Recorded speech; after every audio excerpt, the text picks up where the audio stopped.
अस्सलाम वालेकुम, मैं हूं आपका होस्ट सग़ीर अहमद ख़ान।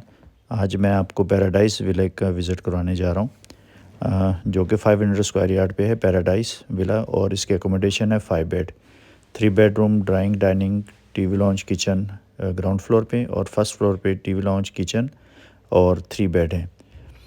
अगर इसकी लोकेशन देखें तो मेन गेट से ये तकरीबन 8 से 10 किलोमीटर के डिस्टेंस पे है।